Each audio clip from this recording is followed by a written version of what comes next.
तो दो तीन बहुत अहम और ज़रूरी पैगाम इस वक्त जो भारत में हम मुसलमान हैं, सिर्फ भारत के लोग कुछ ऐसे दुश्मनाने इस्लाम हैं जो पूरी दुनिया के अंदर आपको, आपकी कौम को, आपकी शरीयत को, आपके मज़हब को जलील और रुस्वा करना चाहते। आप उनसे कैसे मुकाबला कर सकते हैं, कैसे बच सकते हैं? सामने वाला अगर ज़्यादा तादाद में हो, उनके पास लाठी डंडा ज़्यादा है, आप कम हैं, तो how can you protect from them yourself? आप अपनी ज़ात को उन दुश्मनान से कैसे हिफाजत में रख सकते हैं? आपको दबाने की कोशिश की जा रही, आपको रुस्वा करने की कोशिश की जा रही, तो आप उनके सामने कैसे अपने सर को बुलंद कर सकते हैं? उनके सामने आप कैसे एक बहादुर कौम बन सकते हैं? दो रास्ते हैं, अगर हम उसको अपना लें तो इंशाअल्लाह हम कामयाब ज़रूर होंगे, भले ही थोड़ी देर लग जाए। सबसे पहला रास्ता एजुकेशन का है, तालीम का। दूसरा रास्ता एजुकेशन के बाद इत्तिहाद का, इत्तिफाक का है। ये दो चीज़ जिस कौम में आ गई वो कौम मजबूत बन जाती। अभी एक एहतजाज चल रहा, प्रोटेस्ट चल रहा है किसान आंदोलन के नाम से। किसान सबसे ज़्यादा तादाद में सिख लोग हैं। सिख लोग इस देश में 2.5 से 3% हैं, मगर वो 2.5 से 3% मुत्तहिद हैं, एक प्लेटफॉर्म पर। उनकी इत्तिहाद की वजह से आज सिख लोग जो किसानों की तादाद है, उन्होंने नाक में दम किए हुए हैं उन लोगों के जो उनके हक हुकूक को लूटना चाहते थे।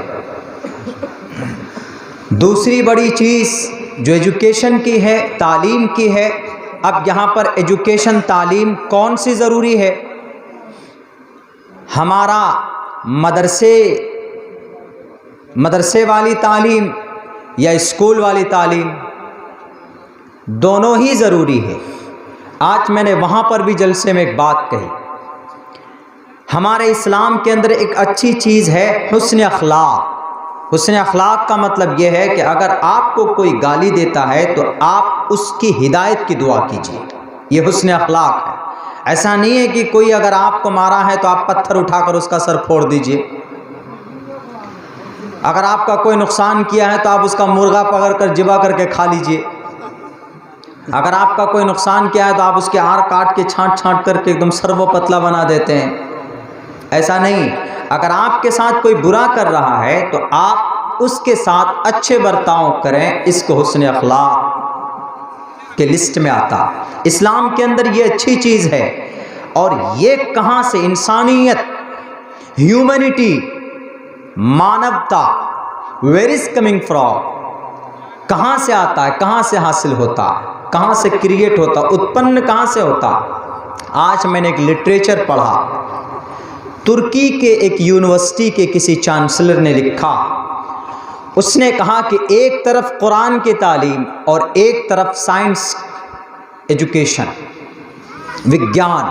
हालांकि science the created from the Quran, Quran से ही निकलता है साइंस। उन्होंने लिखा कि जब किसी इंसान के अंदर कुरान की भी तालीम हो और उस इंसान के अंदर साइंस की भी तालीम हो, सामाजिक, तो ये दोनों तालीम जिस इंसान के अंदर आए तो उस इंसान के अंदर इंसानियत होती है। उमूमन तालीमी बात आपको समझ में नहीं आएगी, आपको मिसाल देकर समझाता हूँ। हम जिस देश में रहते हैं, इस देश में एक बहुत बड़ा साइंटिस्ट गुजरा, अल्लाह उनकी मग़फ़िरत फरमाए, इसलिए कि वो मुसलमान थे। दुनिया का, भारत का नहीं, दुनिया का, बल्कि आप ये कहिए ब्रह्मांड का सबसे बड़ा साइंटिस्ट है। उस साइंटिस्ट का नाम, उस वैज्ञानिक का नाम डॉक्टर APJ अब्दुल कलाम। वो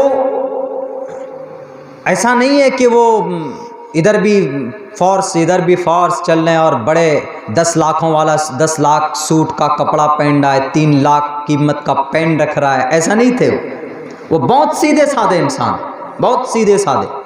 नीचे ज़मीन पर बैठकर भाषण देते थे, राष्ट्रपति भी बने वो। उनके अंदर मानवता थी, इंसानियत थी। जब मैंने ये लाइन पढ़ा, आज मैंने मुताला किया, तो हमको फ़ौरन डॉक्टर साहब की ज़िंदगी की कुछ नमूना जो मैंने स्टडी किया, जो मैंने पढ़ा है, तो मुझे फ़ौरन ये बात उनकी सही लगी जो मैंने पढ़ा कि वाक़ईतन जिस इंसान में कुरान की तालीम हो, साइंस की तालीम, आप कहेंगे कि हम लोग अब कहाँ से साइंस की तालीम लाएं? आपके लिए नहीं, हमारे जो बाप दादा जिनकी उम्र ख़त्म हो चुकी है उनके लिए नहीं बोल रहा हूँ, जो आने वाली आपकी नस्ल है, जो छोटे छोटे बच्चे नज़र आ रहे हैं वो हैं, उनको तालीम दीजिए कुरान की भी और स्कूल की भी। और स्कूल में जब आपका बच्चा जाएगा 1 क्लास में, तो साइंस क्या है, विज्ञान क्या है, गणित क्या है, मैथ क्या है, वो बच्चा आपका वहाँ पे समझ जाए। डॉक्टर APJ अब्दुल कलाम के अंदर इंसानियत, नर्मदिली, ह्यूमैनिटी, काइंडनेस, मानवता कैसे थी। एक मर्तबा मेघालय का सफ़र कर रहे थे, उनकी हिफाजत के लिए एक बहुत बड़ा आर्मी का एक बड़ा अफसर उनकी हिफाजत में 2.5 घंटे से खड़ा था वो नौजवान। तो डॉक्टर साहब ने कहा कि हु इज़ दिस पर्सन, वो क्या कर रहा है मेरे सामने? कहा कि सर आपकी जान की रक्षा के लिए वो बंदा खड़ा। उन्होंने कहा कि मेरी जान को क्या हो, मैं तो सीधा साधा इंसान हूँ, वो खड़ा क्यों है? सब लोग बैठे में वो खड़ा है। कहा कि सर आपकी हिफाजत के लिए। कहा नहीं, खुद से उठकर गए राष्ट्रपति। कौन होता है राष्ट्रपति? इस देश का सबसे बड़ा ओहदा होता है राष्ट्रपति का, the president of India. Lakh कानून पास कर लिए जाएं, जब तक राष्ट्रपति का सिग्नेचर नहीं होगा तो वो कानून, वो बिल, एक्ट नहीं बन सकता, ऑर्डिनेंस नहीं आ सकता उसके ऊपर। लाख फांसी के फंदे पर लटकाने के फैसले सुप्रीम कोर्ट, हाई कोर्ट के जजमेंट द्वारा हो जाए, लेकिन जब तक राष्ट्रपति का सिग्नेचर नहीं होगा तो किसी को फांसी नहीं लग सकती। वो थे डॉक्टर APJ अब्दुल कलाम। और ऐसे वैसे नहीं, दुनिया का सबसे बड़ा साइंटिस्ट इसलिए कह रहा हूं, जमीन से लेकर आसमान चांद तक जहाज बनाकर भेजे गए, मिसाइल लॉन्च किया गया दुनिया के अंदर, लेकिन सबसे कम कीमत पर, कम खर्च में, कम तेल के खर्च में, कम पैसों में जमीन पर जहाज बनाकर, मिसाइल बनाकर आसमान तक, चांद तक भेजने वाला दुनिया के अंदर तने तनहा डॉक्टर APJ अब्दुल कलाम ऐसा साइंटिस्ट है जिसने कम खर्च में चांद पर हमारे इंडियन एयर स्पेस को भेजा है, लोगों को भेजा।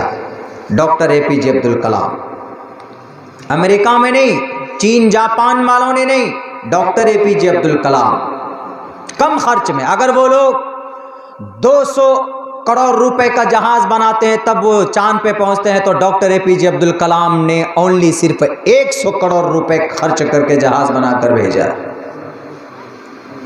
वो डॉक्टर APJ अब्दुल कलाम, वो गए उस आदमी के पास, उस फौजी के पास बुला कर ला करके कहा कि भैया तुम यहाँ बैठो। उन्होंने कहा कि सर कैसे हो सकता, मैं गदना सा ऑफिसर हूँ, फौजी हूँ, आपको कुछ हो गया तो? कहा कि कुछ हो जाएगा, मेरा ईश्वर अल्लाह गॉड देखेगा, तुम एक काम करो, तुम यहाँ पर बैठो।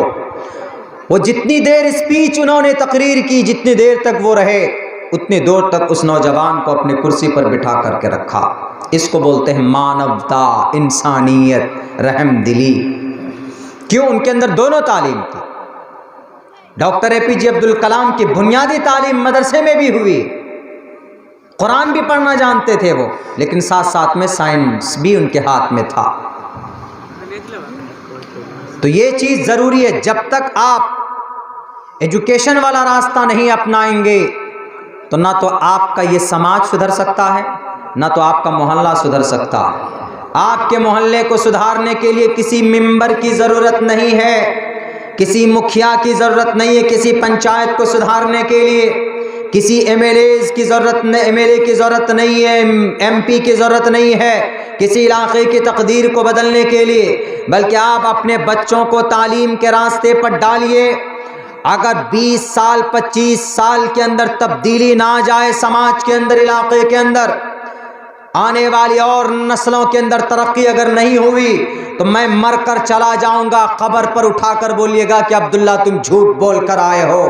कौम की तकदीर और तब्दीली उसी वक्त होती जब उस कौम के अंदर तालीम और एजुकेशन, जानकारी होती। नहीं, बच्चा अगर आपका अनपढ़ होगा, जाहिल होगा, तो कभी इस नेता के पीछे जाएगा, वो कभी शराब ठेपी पीने वाले के पीछे जाएगा, वो अनाप शनाप सवाल करेगा, अनाप शनाप काम करेगा।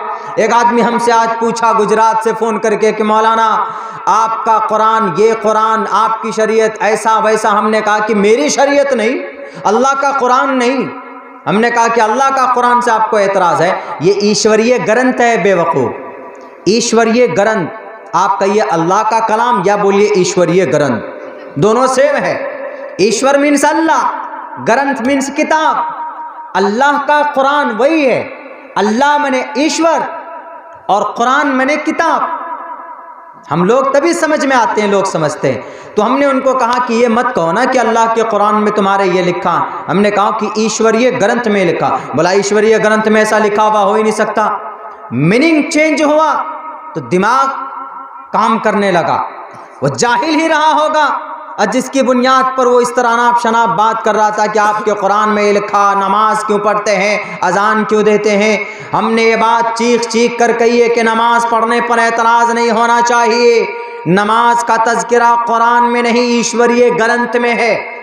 ईश्वरीय ग्रंथ कुरान भी है, कुरान में अकीमुस्सलाह है, तो ईश्वरीय ग्रंथ में लिखा हुआ है पथमा दारा का जीवा दियो दिदियन मुजियते तृतीयानन कोडला कार्य चतुर्तर देव चंद्र का पंचम विनिदु संयुक्ता।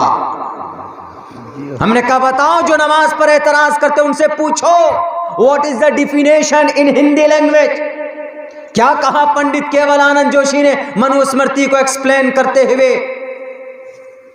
गोश्त मांस खाते हुए अगर कोई खाता है तो ये सिर्फ इस्लाम या कुरान या अरबिक जुबान से एलर्जी नहीं होनी चाहिए। ये कौन लोग करते हैं? जो लोग नाखानदा होते हैं, जो लोग जाहिल होते हैं, पढ़े लिखे लोग नहीं होते। हमने कहा कि बाबू ये मत बोलो कि कुरान, हम एक बात बताते हैं कि हमारा जो कुरान है वो ईश्वरीय ग्रंथ है। ईश्वरीय ग्रंथ has been send down to the earth and to teach the people what is the right what is wrong. 1450 साल पहले अल्लाह ने इसको नाजिल किया। ईश्वरीय ग्रंथ है ये, और इसी ईश्वरीय ग्रंथ के उपदेश आदेश के अनुसार हम लोग पूज्य प्रार्थना करते हैं। What's your objection? आपका ऑब्जेक्शन क्या? बोला आपका कुरान। हमने कहा हमारा कुरान मत बोलो ना, हमारी ग्रंथ बोलिया, ईश्वरीय ग्रंथ है हमारी वो। इसी बीच में एक पूर्णिया से एक लड़के का फोन आया, मौलाना हमने 10 हिंदू भाई को मुसलमान बनाया। हमने कहा कि बहुत अच्छा किए। हमने कहा क्या कह के दावत देते हो बाबू? उन्होंने कहा कि हम जाके ये बोलते हैं हिंदू भाई से जो हमारे करीब के होते हैं कि मेरे हिंदू भाइयों, अल्लाह तबारक व ताला को मानो, कुरान को मानो, मोहम्मद रसूलुल्लाह को मानो। हमने कहा कि अच्छा, अभी तक कहीं पर कोई दिक्कत सामने आई?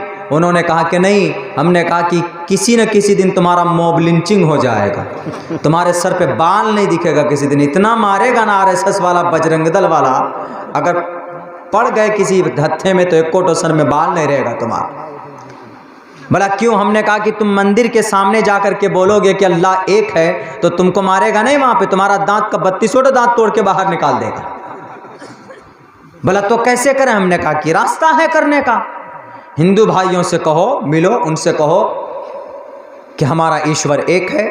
हमारे ईश्वर ने हमारे ग्रंथ के अंदर यह फरमाया कि अपने ईश्वर की भक्ति करो, इबादत को छोड़ दो। लफ्ज़ ईश्वर अल्लाह की जगह ईश्वर को, जब आप ईश्वर की परमेश्वर की बात करेंगे तो हिंदू भाई भी बोलेगा कि आइए बैठिए, फिर आपका मॉब लिंचिंग नहीं होगा, फिर आपको दूध से स्नान किया जाएगा, फिर आपको बिठाएंगे वो, इसलिए कि भाई आप उनकी ग्रंथ की बात कर रहे हैं।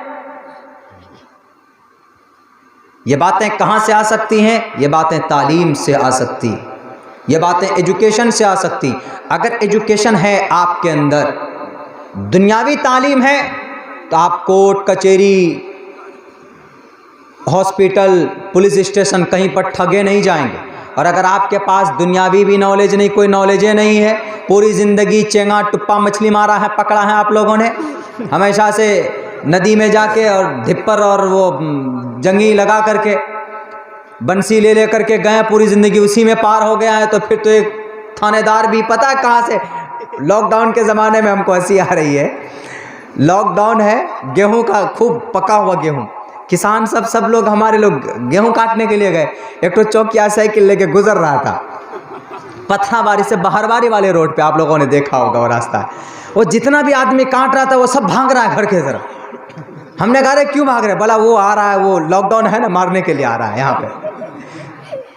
अब बताइए, वो भी फायदा उठाया। उसने कहा कि वो डर गया है सब लोग, वो भी साइकिल रोका और कहा कि तुम लोग पता नहीं कि कोरोना है, कोविड है, तुम लोग धान काटने, गेहूं काटने आ गए। कहा कि सर गलती हो गई, ये हो गया। नहीं, तुम फाइन कर देंगे, ये कर देंगे, वो कर देंगे। किसी से 25 टका, किसी से 50 टका, किसी से 100 टका लेके वो भी अपना काम बना लें। ये है स्थिति। यानी आप, if you don't have educational person, you are not able to live the completely in your society.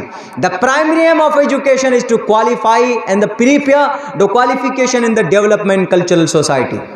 Education एक ऐसी चीज़ है कि आप अपने सोसाइटी को, अपने गांव को, अपने समाज को, अपने घर को तरक्की पर लेके जा सकते हैं। बताइए तो, वहीं पर अगर कोई होता जानकार, कच्चा लेके कहता माथे काट देंगे तुम्हारा, दिखाओ कहां पर कोरोना है।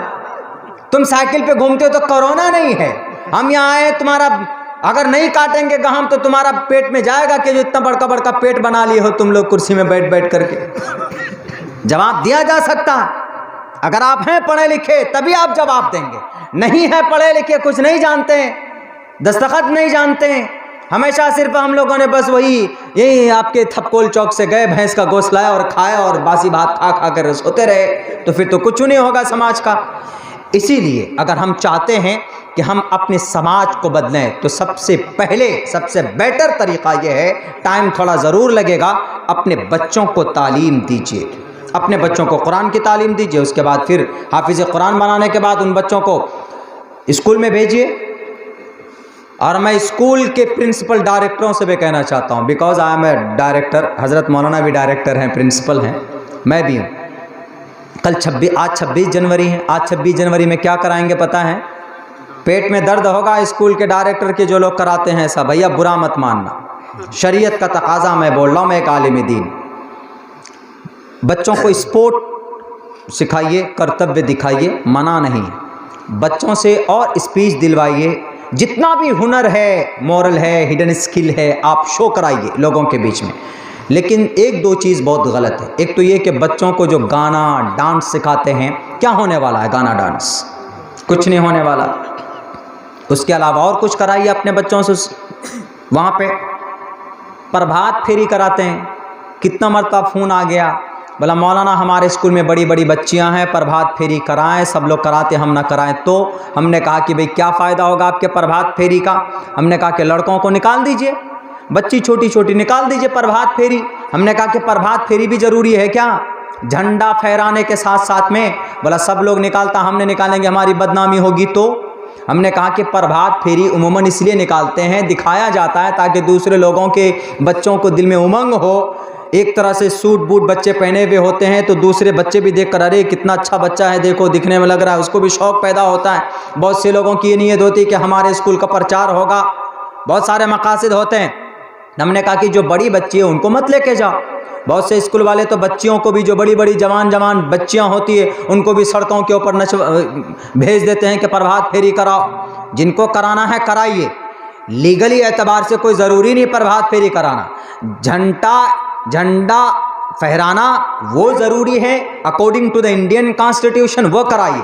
लेकिन स्कूल के अंदर गाना डांस सिखाते हैं, उसके बजाय आप इस्लामिक हिस्ट्री के ऊपर, इतिहास के ऊपर बताइए ना कि ये 26 जनवरी क्यों हुआ, 26 जनवरी को क्या हुआ था, 26 जनवरी हमको कैसे मिला। 26 जनवरी 1950 के अंदर, 1950 26 जनवरी को इस देश के अंदर संविधान लागू हुआ था और 26 नवंबर 1949 को संविधान एक्सेप्टेड, काबिल कबूल हुआ था, माना गया था। और इसी 26 जनवरी को पूरे भारत के अंदर वो कानून नाफिज किया गया था। इसीलिए हम उस दिन झंडा फहराते हैं कि हमारे इस देश का झंडा, हमारे देश का संविधान बुलंद रहे। लेकिन आज संविधान को बदलने की कोशिश की जा रही, किन के जरिए? मनुस्मृति के जरिए, मनुवाद के जरिए, भगवाधारी करप्ट लोगों के जरिए से।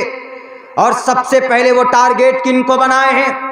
वो जानते हैं कि हमें 26 जनवरी मिली है टोपी दाढ़ी वाले की कुर्बानी की वजह से। और टोपी दाढ़ी वाले कहाँ से पैदा होते हैं? जहाँ पर कुरान की तालीम दी जाती, जहाँ मकतब होते हैं, जहाँ पर मौलाना हुफ्फाज़ किराम बैठकर अपने बच्चों को तालीम देते हैं। आसाम के अंदर 350 से अधिक मदरसे बंद कर दिए गए, सरकार के फंड से उनको तनख्वाह दी जाती थी। आसाम के मदरसे, वहाँ के मिनिस्टर ने कहा कि जब मदरसों के अंदर कुरान करीम की तालीम दी जाती है तो हम भगवत गीता को भी नाफिज करेंगे, नहीं तो हम मदरसों को फंड नहीं देंगे, इन मदरसों में ताले लगा दो। 300 से अधिक मदारिस बंद किए गए। उत्तर प्रदेश के अंदर भी कोशिश की जा रही है वहाँ के मदारिस को बंद करने की। यानी मदारिस को बंद करो ताकि टोपी दाढ़ी वाले कम पैदा होंगे और इन मुसलमानों की शरीयत कमज़ोर होगी, मुसलमानों का ईमान कमज़ोर होगा। अपना हक हुकूक लेने के लिए जो मुसलमान मैदान में खड़े हो जाते हैं। अब्दुल्ला सालिम कुरान की रोशनी में बोलता है, मौलाना साबिर साहब अहादीस की रोशनी में बात करते हैं, और दूसरे उलमाए किराम जो शरीयत की बात करते हैं वो बात करने वाला नहीं होगा। और इस देश में हम बड़ी आसानी से हम भगवा दहला देंगे इस पूरे देश के अंदर। मैंने कई जगह तकरीर में ये बात कही है, हमने कहा है कि जब अंग्रेज इस देश में आया था तो अंग्रेज के मुकाबले में कोई माए का लाल खड़ा नहीं था। अगर अंग्रेज के सामने में सीना तान कर कोई खड़ा था तो मदरसे से पढ़ने वाले मौलाना कासिम नानोतवी खड़े थे, मदरसे से पढ़कर निकलने वाले शाह अब्दुल अजीज मुहद्दिस देहलवी खड़े थे, और मौलाना जाफर थानेसरी कहाँ से पढ़कर निकले? मदरसे से पढ़कर निकले, जो इस देश को आज़ाद कराने के लिए शहीद हुए। देश को आज़ाद कराने के लिए अंग्रेज से मुकाबले के लिए मौलाना फजल हक खैराबादी 4 साल तक माल्टा की जेल के अंदर रहे, जजीरे अंडमान निकोबार के अंदर रहे, वो वहीं पर दफन हो गए। कहां से पढ़कर निकले थे? बताओ आसाम के हुकूमत में बैठने वाले करप्ट लोगों, बताओ उत्तर प्रदेश के बेनीयत बेगैरत लोगों, मदारिस के ऊपर शक की निगाह से अपनी निगाह डालने वालों, अगर उलमाए किराम नहीं होते तो ये भारत आज़ाद नहीं होता था। 70,000 उलमाए किराम के फांसी के फंदे पर अगर नहीं लटकते तो ये देश आज़ाद नहीं होता था। बड़ी लंबी तारीख है। तोप के सामने में खड़े होने वाले शेखुल इस्लाम हुसैन अहमद मदनी कहाँ से पढ़कर निकले? मदरसे से पढ़कर निकले थे। हाफिज जामिन शहीद कहाँ से पढ़कर निकले? मदरसे से पढ़कर निकले थे। मौलाना अब्दुल रशीद गंगोही कहाँ से पढ़कर निकले? मदरसे से पढ़कर निकले थे। और सर सैयद अहमद खान कहाँ से पढ़कर निकले? मदरसे से पढ़कर निकले थे। एक लंबी तारीख है। मदरसे से पढ़कर निकलने वालों ने इस देश से जालिम अंग्रेज को भगाया था, और आज भी तुम मदरसों को बंद कर रहे हो। कर लो मदरसे को बंद, तुम्हारे भीख की जरूरत नहीं है हमें। हम अपनी 2 रोटी खाते हैं, 1 रोटी खाएंगे, 1 रोटी मदरसे के अंदर उस्ताद को भेज कर देंगे, हम अपने मदरसे को चलाते रहेंगे। क्यों? अगर अंग्रेज के बाद अब चीन जापान वाला अगर हमारे इस देश में हमला करता है तो सुनो आसाम हुकूमत वालों, उत्तर प्रदेश के करप्ट लीडरों सुनो, अगर सबसे पहले चीन जापान की फौज से मुकाबला अगर कोई करेगा तो वह सबसे पहले मदारिस से पढ़कर निकलने वाले सर पर टोपी और दाढ़ी वाले उलमाए किराम ही होंगे जो उनका मुकाबला करेंगे, तुम्हारा फौज नहीं होगा। क्यों? इसलिए क्योंकि जब देश पर कोई बात आती है दुश्मन की तरफ से तो उलमाए किराम अपनी शरीयत पर नहीं बल्कि ये कहकर आगे बढ़ते हैं कि ये दुश्मन हमारे देश पर हमला करने वाला है, इसीलिए हम इनका मुकाबला करें। अंग्रेज़ों से ऐसा ही किया। मौलाना हुसैन अहमद मदनी ने फतवा दिया अंग्रेज़ के फ़ौज में कोई दाखिल नहीं होगा, फतवा दे दिया। मौलाना जौहर ने कहा कि फांसी लग जाएगी हुसैन अहमद मदनी, उन्होंने कहा कि फांसी तो दूर की बात है। अपना संदूक खोला, निकाला, सफ़ेद कपड़ा सर पे बांधा, कहा ये मेरा कफन है, ये मैं लेके घूमता हूँ।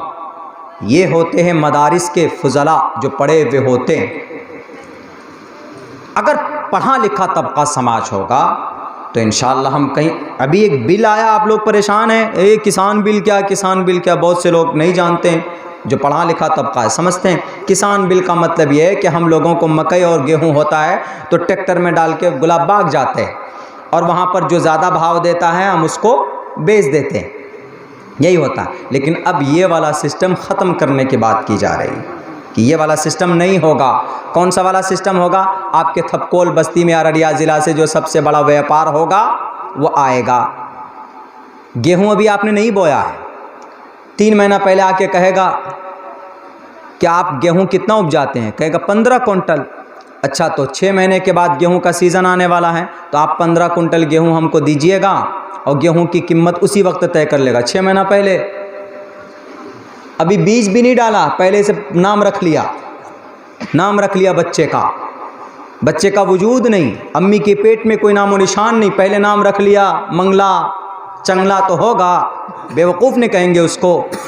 तो वही है कि 6 महीना पहले आएगा, सेठ तय कर लेगा कि 15 कुंटल गेहूं हमको दीजिएगा।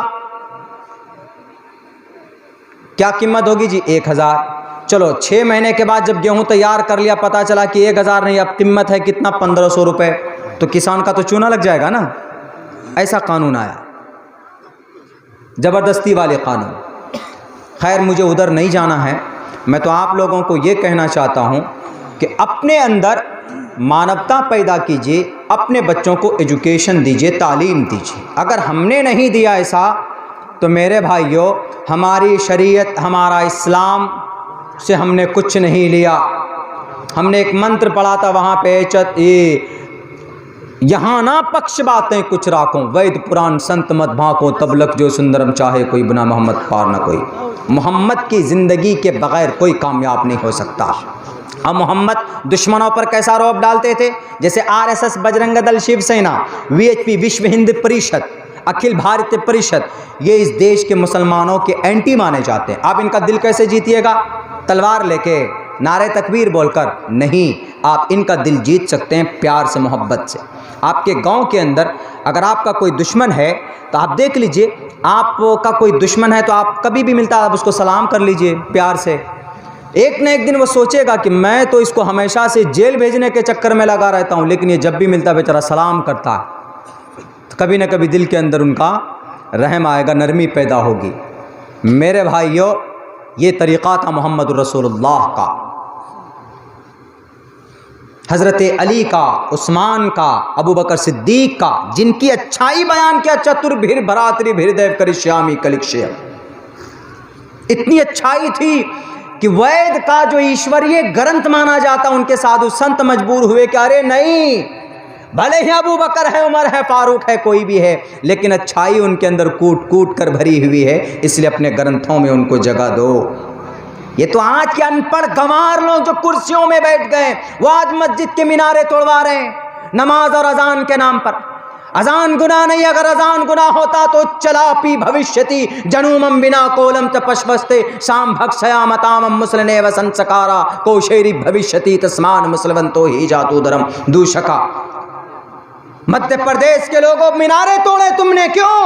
कि अजान दी जाती है यहाँ से, अजान आखिर कलयुग के अंदर अंतिम अवतार देगा। तुम्हारे भविष्य पुराण के अंदर यह बात कही गई। उच्चलापी, what is the definition of उच्चलापी? उच्चलापी का मतलब ऊंची आवाज से लोगों को बुलाना। और मोहम्मद रसूलुल्लाह ने वही तो किया। अजान में हम क्या करते हैं? वही करते हैं ना, अल्लाहु अकबर, अल्लाह सबसे बड़ा, हय्या अलस सलाह, नमाज की तरफ आइए, हय्या अलल फलाह, कामयाबी की तरफ आइए। ये थोड़े ना कहते हैं कि चंगा मछली पकड़ने आइए, ये तो नहीं कहते हैं। ये तो नहीं कहते कि आओ किसी का कत्ल करने के लिए, नहीं कहते। पूज्य प्रार्थना के लिए हम बुला रहे हैं। लेकिन जहालत इतनी है कि बस वो अल्लाह का नाम, कुरान का नाम, इस्लाम का नाम यूं ही लीजिए कि एकदम बिल्कुल बिदक जाते हैं, परेशान हो जाते हैं। टूल टैक्स पे परेशान करना शुरू कर दिया। मेरी गाड़ी में बोर्ड नंबर प्लेट नहीं लगे थे, मौलाना आपको 105 रुपये देना पड़ेगा। हमने कहा कि नहीं, 55 टका दूंगा। ये अररिया, नहीं आपको देना पड़ेगा। हमने कहा नहीं दूंगा। बड़ी तशद्दुद में बात आ गई, बहुत ज़्यादा उसमें हो गया। हमने कहा कुछ भी हो जाए मैं यहीं पर रहूँगा और मैं किसी को फ़ोन नहीं करूँगा, मैं 55 रुपये ही दूंगा, 55 पैसा ज़्यादा नहीं दूँगा।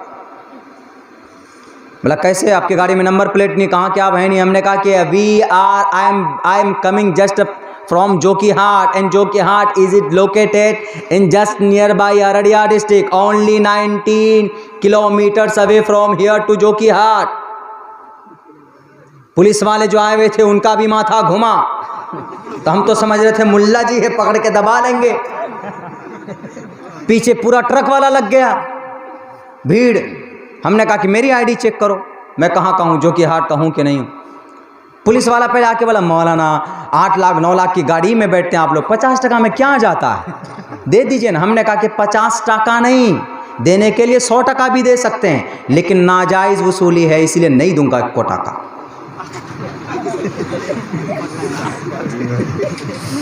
भाई देखिए, बुज़दिल बनकर रहिएगा, कुछ नहीं मिलेगा। हमको याद आया, हाँ लॉकडाउन का ज़माना था, हाई स्कूल चौक में 3-4 ठो गाड़ी पकड़ लिया था गैस का।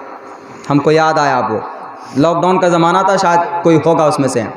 गैस ला रहे थे गाड़ी में, मोटरसाइकिल पकड़ के जेल के अंदर, वो थाने के अंदर घुसवा दिया। करा के 1500 का चालान लाओ। बेचारा 700-800 रुपये का तो गैस लाया, 1500 का चालान कहाँ से देगा? जितने का मुर्गा नहीं उतने का मसाला। तो फ़ोन किया शायद किसी को, हमको भी फ़ोन किया, हम भी स्कूले में थे, या मुकीम भाई होंगे कहीं पे, उन्होंने भी फ़ोन किया, कारी साहब ने फ़ोन किया। बोला मौलाना ऐसी ऐसी बात है, गैस की गाड़ी बाइक पे है, वो थाने के अंदर कर दिया, 3 या 4 बाइक अंदर कर दी। हम ज़्यादा थाना थूना का चक्कर हमको अच्छा नहीं लगता, पुलिस वालों से ज़्यादा हमको वो है नहीं, जाते नहीं कभी, ये सब हमको झमेला लगता। हम मौलाना टोपी दाढ़ी वाला क्या कर सकते हैं? ज़्यादा मस्जिद, ज़्यादा मदरसा, यहीं पर हम लोग नज़र आते हैं। चाय की दुकान में नज़र आ जाओ तो अभी आप ही लोग शिकवा कर दीजिएगा कि मौली साहब तो वहाँ बेटी खाली चाय पिए छी, होकर बात बोले छी, ऐसा होता। फ़ोन किया, हमने कहा कि चलिए मौका बढ़िया है, गैस की गाड़ी रोकने का परमिशन ही नहीं, अलाउ ही नहीं। हम पहुँचने के बाद हम जो बाइक लेके आए थे उसको पुल से उधर ही रख दिए। हमने कहा कहीं हमारा भी चालान न काट दे, इसलिए कि हेलमेट था नहीं हमारे पास भी। पैदले आए, मास्क लगा हुआ था, तो एक गाड़ी वाला आया, उसके पास बेचारे के पास हेलमेट भी था, गैस भी उसके पीछे गाड़ी में रखा हुआ, उसको सैलाब भी आया था हल्का फल्का उस वक्त में, तो उसको भी रोक दिया। बोला साइड करो, चालान कटेगा तुम्हारा। तुम्हें पता नहीं कि लॉकडाउन है, तुम्हें पता नहीं कि कोरोना चल रहा। अब जब ज़्यादा पुलिस वाला हाँ हूँ करके बात करता है तो बेचारा वैसे भी डर जाता है आदमी। तो हमने कहा कि सर ये तो गैस है, गैस की गाड़ी है, जाने दीजिए इसको।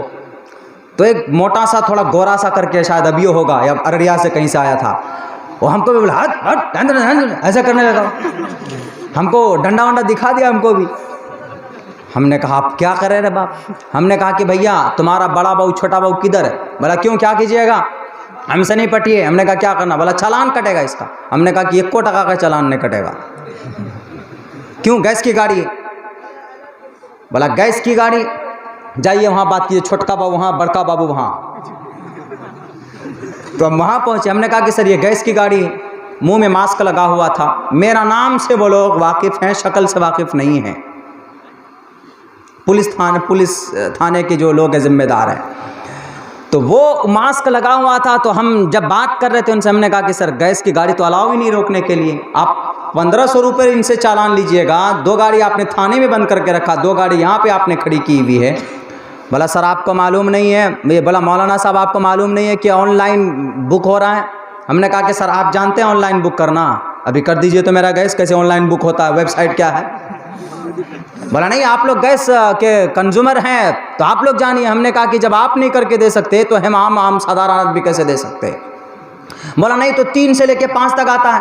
हमने कहा कि 3 से 5 तक गैस की गाड़ी 2 ही बजे बांट करके चला जाता, और 3 से 5 तक आके ढूंढते हैं तो गैस की गाड़ी वाले का नामो निशान नजर नहीं आता। क्या करें हम लोग, सैलाब आया हुआ है, घर के चूल्हे डूबे हुए हैं लोगों के, और आपने गैस की गाड़ी को अंदर कर दिया।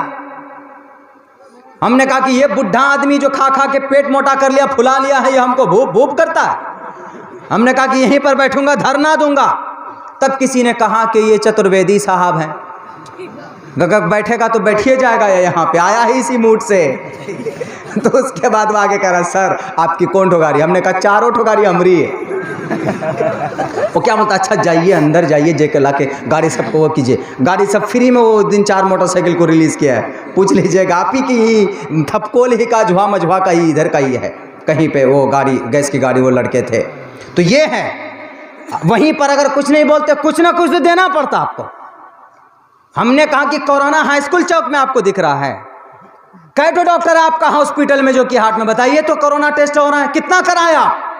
कैसे पता चलेगा कि मैं संक्रमित हूं कि आप संक्रमित हैं, कैसे पता चलेगा। हर वार्ड के अंदर एक एक डॉक्टर को भेजते आप, तब हमको पता चलता कि हाँ आपको भी कुछ चिंता है कि लोगों को कोरोना से बचाएं। हमने कहा कोरोना से बचाने के लिए नहीं, अपना पॉकेट गर्म करने के लिए आप लोग यहाँ पे खड़े हुए हैं आकर, बढ़िया करके हम भी झाड़ दिए। हमने कहा क्या करेगा, अधिकार है बोलने का, right to speech, right to thought of expression in front of the people and constitution, according to the Indian constitution, it is your fundamental rights। ये आपके हक और हुकूक है। अगर आपके नाम का कोई कंप्लेंट नहीं लेता है जो कि हाट थाने के अंदर, ब्लॉक के अंदर, तो आपके बहुत सारे हक हुकूक, आप अपनी आवाज को आप बुलंद कर सकते हैं। ये चीज कब आएगी, जब हम पढ़े लिखे होंगे। नहीं तो फिर अनाड़ी सनाड़ी आदमी वो भी धान गेहूं के खेत में जाकर के 25 टका ले लेगा आपको छीन करके। इसीलिए बहरकैफ ये 2 चीज़ ज़रूरी, एजुकेशन बहुत ज़रूरी है, उसके साथ साथ में यूनिटी, इत्तिहाद बहुत ज़रूरी है। अगर आपके पूरे पंचायत में, पूरे समाज में इत्तिहाद है, तो कोई भी अगर एक मामला हुआ ब्लॉक में, जोकी में, हॉस्पिटल में, रजिस्ट्रार ऑफिस में, तो पूरे सारे लोग पहुँचें आप, कानूनी एतबार से आपका हक है ये। लेकिन नहीं, अच्छा वो उसके ऊपर केस हुआ, FIR हुआ, भल्ले हुआ है, मरने दो उसको। अल्लाह के नबी अलैहिस्सलाम ने कहा मुस्लिमों का जसदिन वाहिदिन, एक मुसलमान दूसरे मुसलमान, तमाम मुसलमान एक जिस्म के मानिंद हैं। अगर कहीं पर कोई पूरे बदन में कहीं अगर कट लग जाता है, सिंगी मछली अगर काट ले, वो कांटा लगा दे तो पूरा बदन हु सीसी करते हैं हम लोग, दर्द से करते हैं। इसी तरीके से अगर समाज में एक मुसलमान को कोई परेशान कर रहा है, नाजायज उसके ऊपर केस कर दिया या फंसा दिया, या कोई उद्योगपति समाज का अगर कोई बड़ा राजनेता अगर उसको परेशान कर रहा है, तो आप मैदान में खड़े हो जाइए उनके साथ। वो भी इंसान हैं, उनको भी मौत आनी है।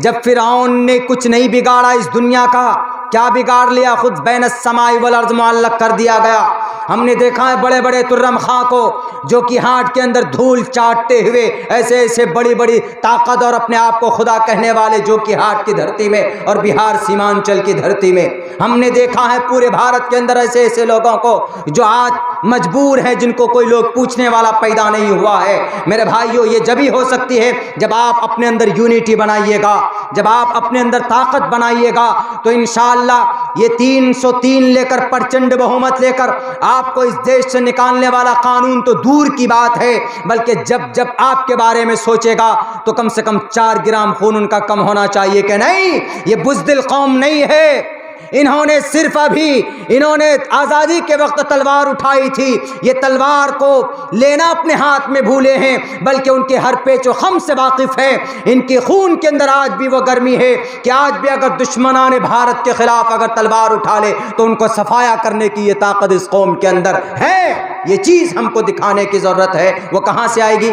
यूनिटी और इत्तिहाद से आएगी। तो दोनों काम करेंगे, एक तो अपने बच्चों को तालीम देंगे इंशाअल्लाह। हाथ उठाएं बच्चे लोग, पढ़ोगे ना तुम लोग भी? जितना भी बच्चा राजा है सब पढ़ेगा ना। और तुम लोग जो मोबाइले में घुस जाते हो जी, तो कैसे होगा? मोबाइल, फेसबुक, व्हाट्सअप आप लोग मत चलाइए, छोटे बच्चे मत चलाइए। बड़े लोग जो भी हैं वो फेसबुक व्हाट्सअप चलाते हैं तो उसका मिसयूज़ मत कीजिए, किसी को परेशान मत कीजिए।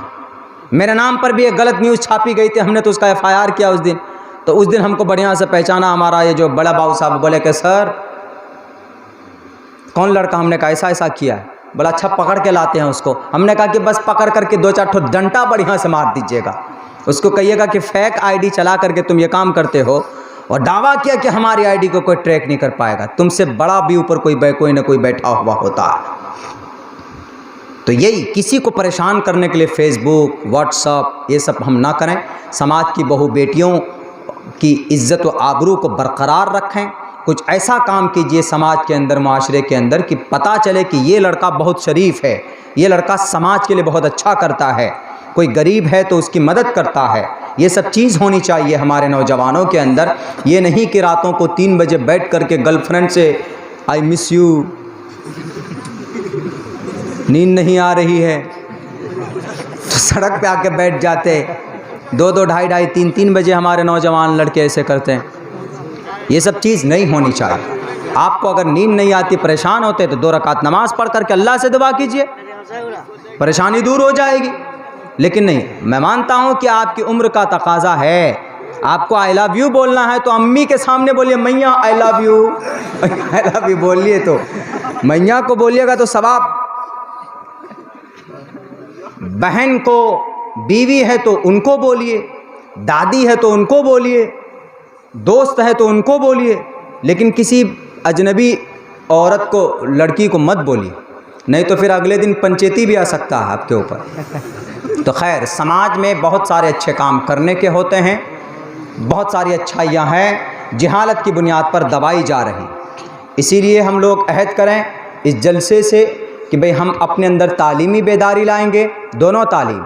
अगर कोई बोलता है कि नहीं अंग्रेज़ी मीडियम में क्यों बच्चों को पढ़ाते हैं, अगर हमारे कोई आलिम दीन बोलते हैं तो दूसरे मकसद से बोलते होंगे कि आलिम दीन मना करते हैं कि अंग्रेज़ियत को मत बच्चों को दो।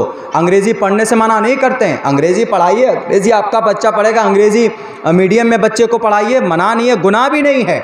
लेकिन आप बच्चे को पता चला कि इंग्लिश मीडियम में पढ़ रहा है, पूछ रहा है कि व्हाट्स योर, अंग्रेज़ से जाके बात कर रहा है, अब वो खड़े खड़ मूतने लग गया, पेशाब करने लग गया, तो उसके लिए मना कर रहे हैं हमारे उलमाए कराम। अंग्रेज़ी पढ़ने के लिए, सीखने के लिए, सिखाने के लिए मना नहीं है, अंग्रेज़ियत को इख्तियार करने के लिए मना। तो ये सब चीज़ नहीं होनी चाहिए।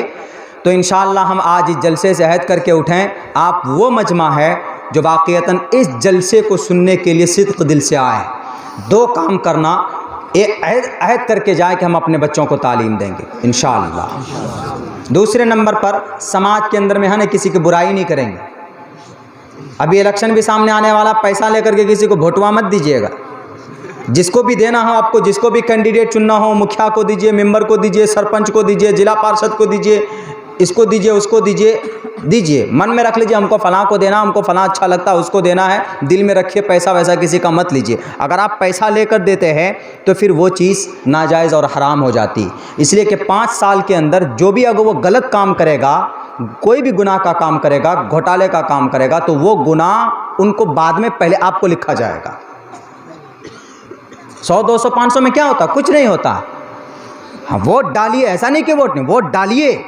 अपने घर में फैमिली को कहिए कि वोट डालिए, वोट डालना चाहिए, शहादत है।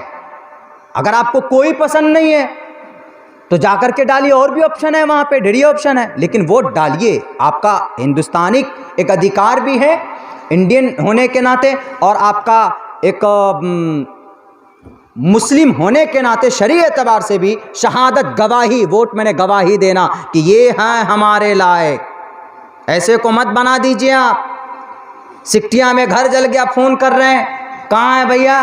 मैं तो यहाँ अररिया में सो रहा हूँ। तुम्हारा 32-40 घर जल के राख हो गए, कंबल नहीं है। हाँ, पन्नी तो भिजवाए हैं। अरे कमबख्त आदमी, तुमको वोट दे करके जिताया और तुम अररिया में जा करके सो रहे हो। नाम मैं नहीं ले रहा हूँ, मैं बता रहा हूँ कि कैसे लोगों को हम लोग चुन लेते हैं। मैं इसलिए बता रहा हूँ कि पन्नी से जाना कटेगा, तब जाकर उस दिन रात को हम 54 से 55 कंबल अपने पास से जहां तक हो सका चारों तरफ से झाड़ झूड़ करके, ये चके वाले को कहा हमने कि भैया 9 बजे रात को, 8 बजे रात को तुम खोलो किसी तरीके से। वो बेचारा 46-45 कंबल दिया निकाल करके, उसके बाद 6-7 और कंबल मांग चांग करके लेके गए उन लोगों के पास। हम इन दिनों के लिए तो उन लोगों को हम लोग वो करते हैं, चुनते हैं ना। हम कब मांगने गए इनसे हमको भात दीजिए, हमको 26 ये नया साल आया, हमको सिरपचनी के लिए हमको अंडा दीजिए। कब गए? जाते हैं नहीं, हम अपना कमाते हैं, अपना खाते हैं। हाँ, लेकिन ऐसा कोई नागहानी आ जाता है तो उस वक्त भी आपके तरफ से कुछ हेल्प होना चाहिए। इसीलिए education that is a very very important. इत्तिहाद के साथ रहेंगे, तालीम देंगे और शरीयत के मुताबिक अपनी ज़िंदगी गुजारेंगे। बहुत बहुत शुक्रिया, जज़ाकल्लाह।